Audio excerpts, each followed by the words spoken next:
from about 15 years on up, a great deal of my thoughts were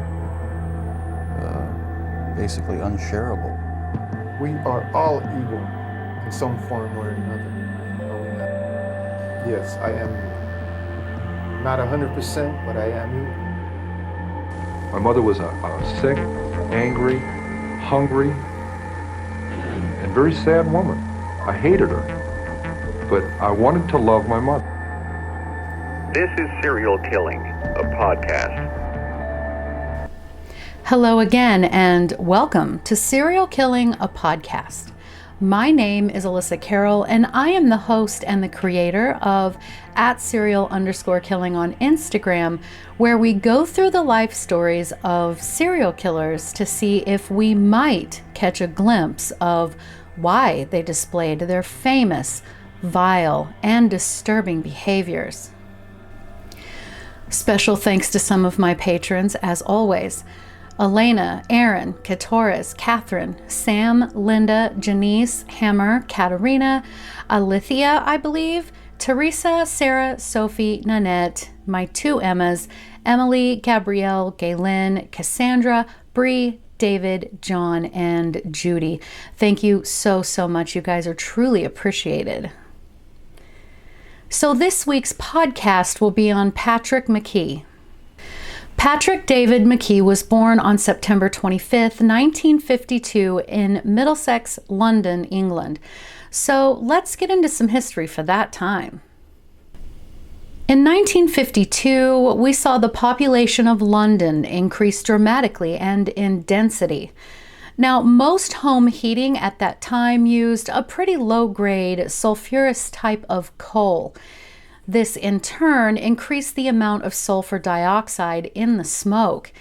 Adding into this, the increased use of cars that led to a significant increase in pollutants in the air. So large clouds above the city or smog formed, which were heavy with pollutants. Visibility was reduced to a few yards, and most public transportation didn't operate. It is estimated that between 4,000 to 12,000 people lost their lives from respiratory tract infections in just 4 days. Also this year, Elizabeth II became the Queen of England and the United Kingdom after her father, King George VI, died. She was only 27 years old. Her coronation was the first ever to be broadcast on television. She is still the reigning queen to this day. In India, Mother Teresa opened the first home for the dying in an area made available by the city of Calcutta. She devoted the rest of her life helping the poor, including opening a home for people suffering with leprosy. Also this year, the United Kingdom tested its first atomic bomb, becoming the world's third nuclear power. The test took place at the Montebello Islands in Australia. Of course, not to be outdone, the United States tested the first hydrogen bomb at the Marshall Islands in the Pacific Ocean, and, fun fact, Edmund Kemper's father was involved in atomic bomb testing during this time as well. But the island was completely destroyed in the blast. The next year, the Soviet Union would test their own version. Also this year, the English version of Anne Frank's The Diary of a Young Girl was published. And if you aren't familiar with her story, it's incredible and heart-wrenching. Also, the popular Mr. Potato Head toy was first sold in the United States in 1952. It was also the first toy to be advertised on television. Legendary filmmaker Charlie Chaplin was denied re-entry into the U.S. in September of this year. He and his family had been in London for the premiere of one of his movies. He was part of a group out of Hollywood who faced serious scrutiny from the House Un-American Activities Committee because of Chaplin's perceived leftist political beliefs. So this gives you an idea of the overall global atmosphere that Patrick was born into. His father was Harold MacKay, a Scotsman, a World War II veteran and an accountant. His mother was Marion, who was said to be of Creole descent from Guyana, South America. Harold was a full-blown, violent alcoholic before Patrick was ever born, and sources stated Harold would get drunk and kick Marion in the stomach while she was in her earlier pregnancy. Harold and Marion would go on to have a couple of daughters after Patrick. So the heavy drinking, physical and emotional abuse continued long after the children were born, and it was described as quite intense. In fact, Patrick suffered a great deal at the hands of his father.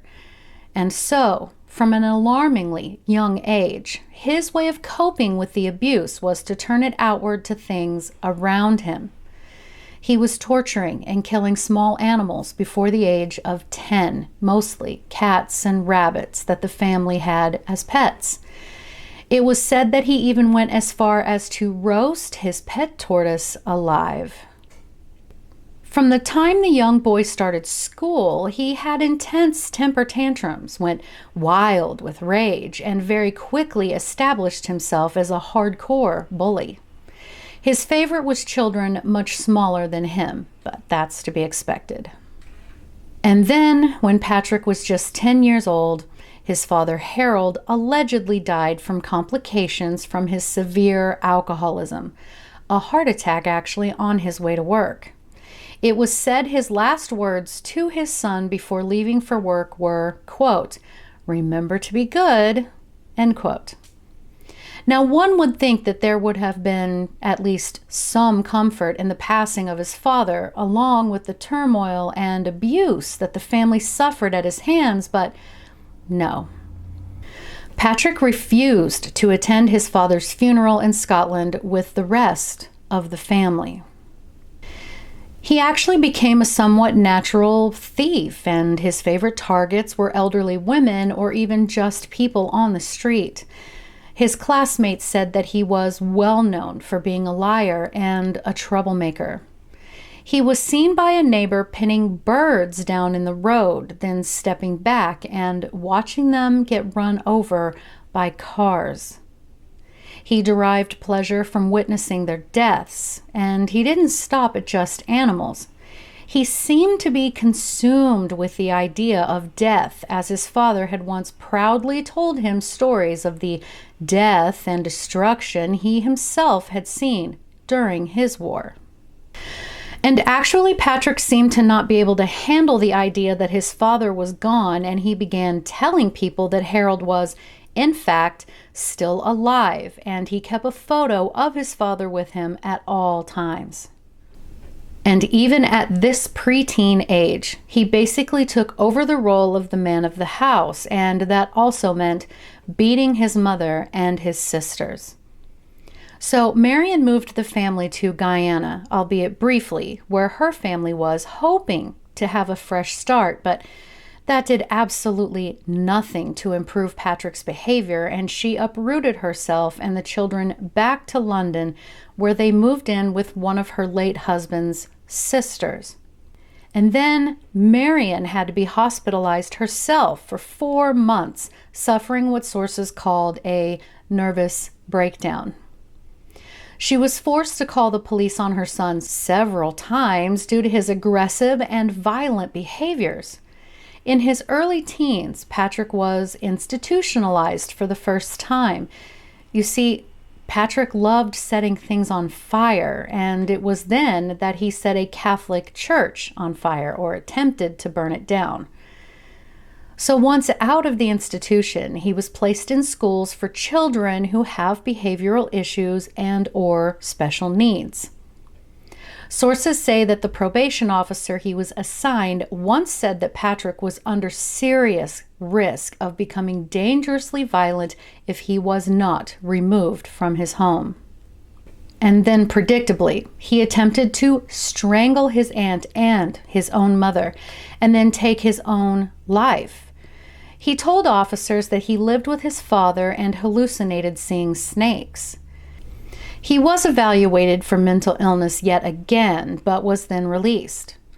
Not long after, he got into a squabble with another boy and later said he most certainly would have taken his life had he not been restrained. After this, in 1968, and at nearly 16 years old, he was institutionalized yet again, but was finally diagnosed by Dr. Leonard Carr as a, quote, psychopath. Dr. Carr predicted that Patrick would grow up to be a, quote, cold psychopathic killer, end quote. He was then committed to Moss Side Hospital in Liverpool for 4 years. Now, while there, Patrick went through a number of tests so that they could come up with a therapy strategy to try to help the teen. Now, keep in mind that this was the late 60s and very early 70s, but they did attempt to scan his brain waves, and the results were that he was within normal levels comparatively to others with diagnosed antisocial disorders. Now, what is interesting to me, and we'll get into it in a bit, is that one of the doctors, even back then, suggested that Patrick most likely inherited his violent tendencies from his father. They took the information from him previously being institutionalized and saw that he did have a disturbing pattern of aggressive and violent behavior, and that they recommended he be inpatient for a long time under strict observation and therapy. And so, guys, that was his childhood. It paints a pretty clear picture to me, but let's unpack. So clearly his father was a troubled man. Nobody's arguing that. He had served during World War II, and really we are all aware of just how gruesome and traumatizing war is for all involved. Many veterans who have a harder time trying to process exactly what they witnessed or had been through turn to rather unhealthy coping mechanisms, and often that means alcohol. And we know that Harold was mentally and physically abusive to his wife during her pregnancy. It's obvious that this would be absolutely horrible for the mother, as stress brings a whole new level of danger to both mother and child. But how does that stress really affect the fetus? Right? So according to WebMD, when the mother is stressed, her body goes into fight or flight mode, which then sends out a burst of cortisol and other stress hormones that enable your body to be physically prepared for battle, so to speak. So when the mother's body is chronically flooded with stress hormones, it begins to overwhelm the body's stress management system, causing it to overreact and trigger inflammatory responses. This inflammation has been linked to decreased pregnancy health and developmental issues in the babies in the future. Chronic stress may contribute to subtle differences in brain development, which can then lead to behavioral issues as the baby grows. A new study out of Children's National Hospital, published in early 2020 in the journal JAMA Pediatrics, reported that, quote, mothers who suffer severe mental stress during pregnancy may have babies with abnormal development in important areas of the brain even before birth, end quote. This study urges medical providers to not just monitor the mother and fetus's physical health, but to also monitor the mother's mental health or distress as well, that it should become a part of the routine care. Scientists found that maternal stress affects the intrauterine environment of the fetus, and as a result of that, their brain showed impaired development in certain parts involved in normal learning, coordination, social development, and behavioral learning. So this is no joke. Then we also have the aspect of the genetics of violent behavior. Scientists have long been looking for genetic markers, predictors, and causes of violent human behavior. According to the Jackson Laboratory, quote, Advances in neurochemistry and imaging technology have shown that many emotional and control disorders such as violence, suicide, depression, and anxiety involve disruptions in the brain's normal activity due to altered gene expression, chemical imbalances, and environmental factors. End quote. Studies have shown that up to 50% of the total variance in aggressive behavior is explained by genetic influences. So it is highly probable that Patrick inherited a genetic propensity for violence. And then we have his childhood environment, right? He was physically and emotionally abused by his father, and he watched as his mother also endured this treatment. He watched as his father repeatedly asserted his dominance to establish power and control over his family. The American Family Physician Journal stated, quote, "Witnessing domestic violence can lead children to develop an array of age-dependent negative effects. Research in this area have focused on the cognitive, behavioral, and emotional effects of domestic violence. Children who witness violence in the home and children who are abused may display many similar psychological effects. These children are at greater risk for internalized behaviors such as anxiety and depression, and for externalized behaviors such as fighting, bullying, lying, or cheating. They also are more disobedient at home and at school, and are more likely to have social competence problems, such as poor school performance and difficulty in relationships with others. Child witnesses display inappropriate attitudes about violence as a means of resolving conflict and indicate a greater willingness to use violence themselves." So guys, to bring it home, Patrick was most likely exposed to an overload of stress hormones in utero, coupled with a high probability of him inheriting violence genes from his father, and then had the added benefit of not only witnessing violent behavior at home, but was a victim himself. So, at least to me, it doesn't come as a huge shock that he emulated these behaviors to things in his external environment. Torturing and killing animals, bullying and fighting with other kids, horrible behavior, and performance at school. Now, it does impress me that his mother and the medical community did attempt to intervene on several occasions to try to help him in his youth. We don't normally see these people institutionalized when they were children. I mean, some, but not most. But to me, the seed was planted, roots already established, for him to become a very dangerous individual indeed. One documentary stated that they believed him to have had intermittent explosive disorder, which is usually described as, quote, "flying into a rage for no reason," end quote. Intense, explosive outbursts that far exceed the situation. He was also diagnosed as a psychopath in his youth, which isn't typically done these days before the age of 18. Normally that goes to oppositional defiance disorder, some other conduct disorder, but let's continue. In 1972, at the age of 20, he was released as an adult to be independent.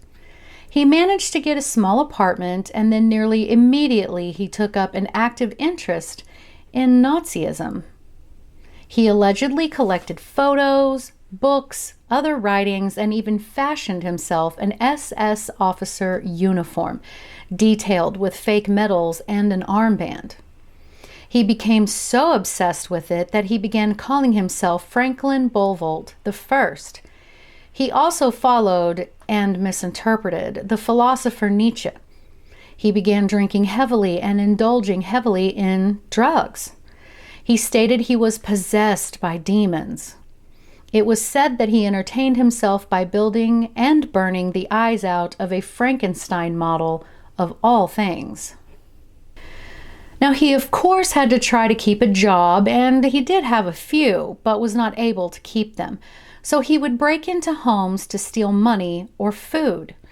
He learned that one of his sisters had to be admitted to an institution because she suffered a, quote, mental breakdown, which she reportedly blamed on him. And, really, it probably was his fault. It took all of 1 year for him to begin to kill. It all started in July 1973 with him allegedly throwing a local nanny off of a moving train. Later that same month, he beat a woman to death in her own apartment. Patrick then met and befriended a 63-year-old Catholic priest by the name of Father Anthony Crean. They began to regularly meet up at the pub and have drinks together. And though the priest was kind and tried to help the young man, Patrick broke into this priest's cottage and he stole a check for all of $15 at the time and cashed it. Father Crean reported him to the police and Patrick was arrested. He was later released with a $50 fine, convicted of theft. In January 1974, Patrick went on to murder a woman and her 4-year-old grandson by stabbing them to death. Only a few short days later, he threw an elderly homeless man over a bridge to his death.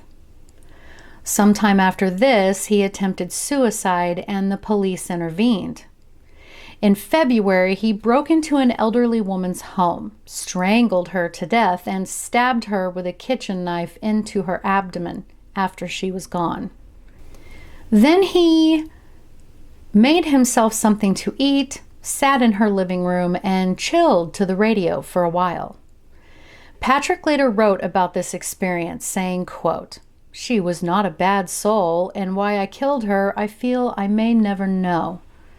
I suppose that even though I had killed her, I wanted in death to make her comfortable as she lay on her kitchen floor. I closed her eyes as they were staring lifeless up, covered her as if in a sleeping bag, and left her there. These murders were so solemn when I think of them, yet so quick, so fast to take place." End quote. He eventually left that day, and her remains were not found for nearly 2 weeks. Now, guys, keep in mind that these murders were kind of so random, that the crime scenes so completely different, that they were not really connected at all at first. Of course, Patrick was on the police's radar, and they were well aware of his violent tendencies. While staying with another friend, he announced that he was, in fact, possessed by demons. His obsession with his Nazi memorabilia and other bizarre behaviors got him promptly kicked out of that place.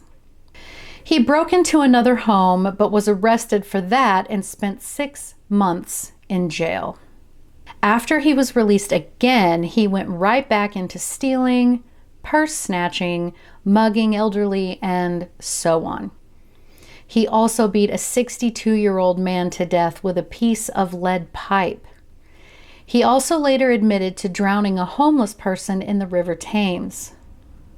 So in March, the now 22-year-old Patrick murdered an elderly woman by strangling her in her own apartment. He later said that this murder gave him a, quote, peculiar feeling, and then he took a nap on her couch. 11 days after that, and after apparently being teased that he had engaged in a homosexual relationship with the priest that he had been friends with, Patrick decided to pay the priest a visit, bringing with him 2 knives. When he came face to face with Father Crean, the priest tried to leave, but Patrick stopped him. A struggle ensued, and Patrick began beating the priest severely. The priest broke free. He fled to another room, which was the bathroom, and tried to shut the door in time, but it was of no use. Patrick shoved his way in, knocking the priest backward into the bathtub, where Patrick continued to hit the priest, then began stabbing him in the neck. He also tried to stab the man through the top of his skull, but the knife wouldn't go through. So here's where my disclaimer comes in, okay? Sit down. Patrick grabbed an axe and began mutilating the priest's head. This vicious attack cracked the skull open enough that Patrick could visibly see the brain and brain matter from the mutilation. He stood there and watched as, allegedly, the priest reached up, touched his own brain, and then bled out and died, which took over an hour. During this, Patrick stopped the drain and let the tub fill with water. Patrick, during his later confession, said, quote, "I lunged at his throat lots of times, sticking and sticking and sticking it. He was making noises like gurgling from his throat. Then I hit him in the temple with it. It went in right up to the hilt. Then I tried to stab him in the top of his head. I banged away, but it just buckled the knife up, really bent it. When I got him in the side of the head, he put his hand up and he slid down along the bath, making a long, long, long noise. I suppose it was the noise you make. The human body is a funny thing, the anatomy." End quote. After this, Patrick went to his mother's house to have dinner with the family. At the same time, a nun discovered Father Crean and contacted the authorities. It was pretty obvious as to who had killed him, and Patrick was arrested a few days later after being located at a friend's house. He was eventually charged with 5 murders, but 2 were dropped due to lack of evidence, and in November of 1975, he was convicted and sentenced to life imprisonment, where he still resides today. Before his sentencing, he stated, quote, "My life was wasted. I now realize that it is now wasted forever to rot. Something terrible had to come along in order to reveal the decaying disaster that my life has been since 1962. You know, when I look at myself now, I could put a bullet through my head and through my brain for the kind of bloody life that I have had. But I do not know who would do me that service. I have often thought to myself, whenever I am alone, that it would be the best thing I could have ever done." End quote. So experts today state that it is highly unlikely that he has gained any insight with regards to his crimes while in prison. I mean, do you feel at the time of the offence you were a psychopath or behaving psychopathically? From the point of view of somebody who is supposedly using that label to enjoy taking human life, there was never, ever any suggestion in my mind that I was ever a psychopath if one used to use that criterion. I could have perhaps understood some people being rather uncertain as to whether or not I was. But I certainly have never considered myself psychopathic if one takes the criteria that one gets a special enjoyment out of killing. No such enjoyment have I ever had. I've never found any pleasure out of any such thing. Patrick apparently wrote a short memoir while in prison, and author John Lucas stated, quote, "There was no hint of remorse or regret for what he had done to his victims, only frustration at how it had affected him. Lack of empathy is a core trait of psychopathy, and it is highly unlikely MacKay has gained further insight over the years, even though he claims not to be a psychopath and to have never derived pleasure from the killing. This is a clear lie, because he was assessed in the days after his arrest and told a home office psychologist that any man doing a killing enjoys it at the time. It's animal." End quote. So, we know that he was diagnosed as a psychopath, though we know that's not an official diagnosis. What he would be diagnosed with is having antisocial personality disorder, which describes an individual who shows patterns of manipulation and violation of others. Other common signs are socially irresponsible behavior, inability to distinguish right from wrong, difficulty in showing remorse or empathy, tendency to lie often, manipulative and hurting others, recurring problems with the law, and a general disregard towards safety and responsibility. Many displaying these behaviors might also lack deep emotional connections, are glib or have superficial charm, and can be angry and very aggressive. But it is important that I say that most people with this diagnosis do not go on to hurt or kill people. They usually are not violent. And lastly, I want to take a moment to address what I know will be coming in the comments. Yes, this is a case where the system, quote unquote, as it were, was very acutely aware of Patrick and his violent criminal behavior from childhood. Yes, he was institutionalized many times during his young life before he was put in prison. And yes, most of me agrees that he should have been locked away permanently long before he ever killed anyone. But it is important to remember that in a perfect world, laws follow rules, and those rules have set time frames and limits. Unless under extreme circumstances, they can only keep a person locked up for whatever time period is set forth by the law. I try to remember that before I let myself get upset about it. And at least I hope that that makes sense. So tell me, guys, what do you think? Leave me a comment below if you're watching, or you can always DM me on Instagram at serial_killing. I get some awfully lovely and sweet emails at serialkillinginstagram@gmail.com. Consider becoming a patron if you'd like. I am going to be expanding and creating a second channel / what have you with more audio stuff, and I'll let you guys know the details of that as soon as I get it done. So there's going to be more of me. Hope that's okay. But as always, thank you so much for listening, because I know you could be listening to anyone else, but you chose me, and I appreciate that very much. Thank you, and have a good day.